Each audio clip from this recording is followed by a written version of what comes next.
ये कहाँ का न्याय है कि हर बार बलि अगर चढ़ानी है तो गुरु को अपने सिर की ही चढ़ानी पड़ेगी।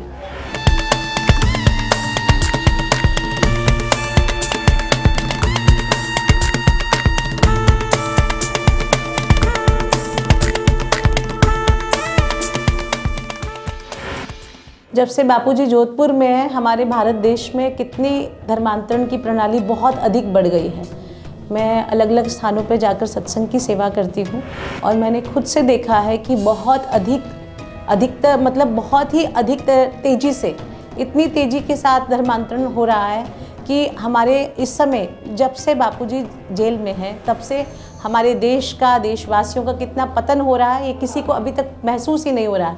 लेकिन आने वाला समय बताएगा कि एक संत को जेल में रखकर समाज का कितना अधिक पतन हुआ है।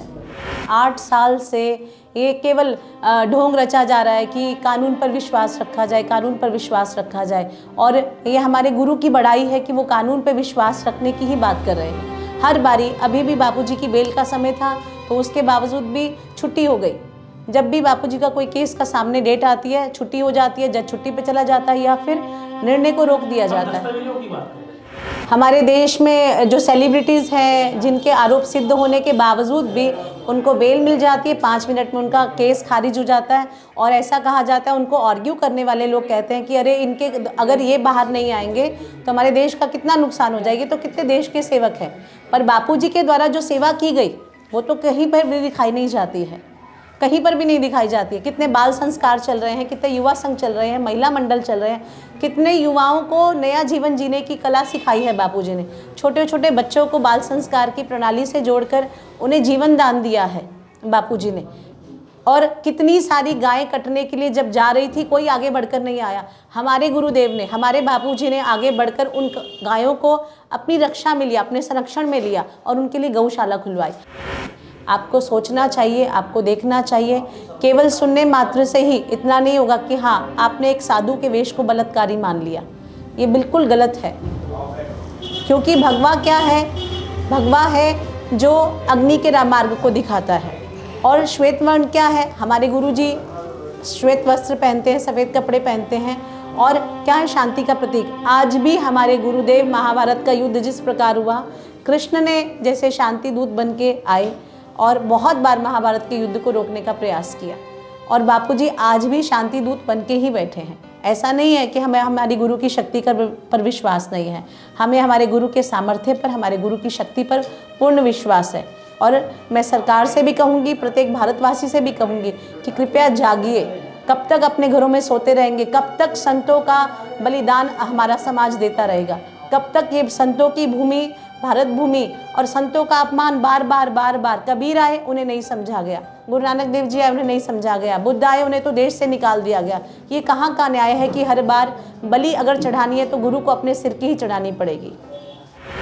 उनके जाने के बाद शहीदी दिवस मनाए जाते हैं और उनके हयाती में उन्हें नहीं समझा जाता है। उनके जाने के बाद मंदिर खड़े कर दिए जाते हैं। ये कितने दुर्भाग्य की बात है कि जाने के बाद जब उनका शरीर नहीं, हयाती में उन्हें समझा नहीं जाता है। क्या अनादिकाल से जो होता आ रहा वो अभी भी होगा?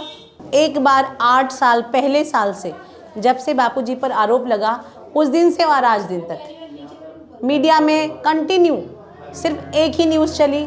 क्या न्यूज़ चली? बापूजी ने ये किया, बापूजी ने ये किया, बापूजी ने ये किया, बापूजी ने। अरे बापूजी ने नहीं किया वो मीडिया ने दिखाया, लेकिन जो बापूजी ने किया वो तो मीडिया ने दिखाया नहीं।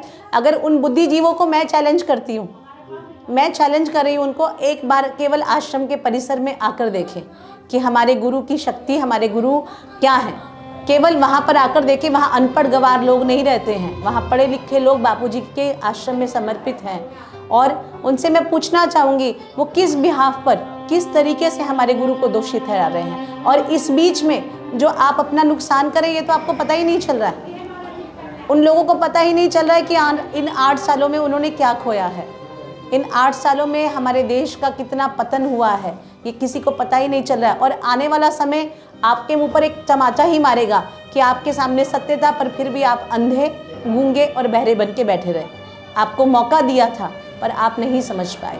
और हम भी चैलेंज के साथ कहते हैं कि आने वाला युग तो बापू युग कहलाएगा और कहलाएगा ही। ये भी हम बच्चों का दावा है। हमने भी अपने गुरु से सीख पाई है और चैलेंज के साथ कहते हैं, भले और हम ये भी विश्वास के साथ कहते हैं कि आज जो आप नहीं कर पा रहे हैं वो बापू के बच्चे करके दिखाएंगे और अपने गुरु का सम्मान उन्हें सूद समेत वापस दिलाएंगे।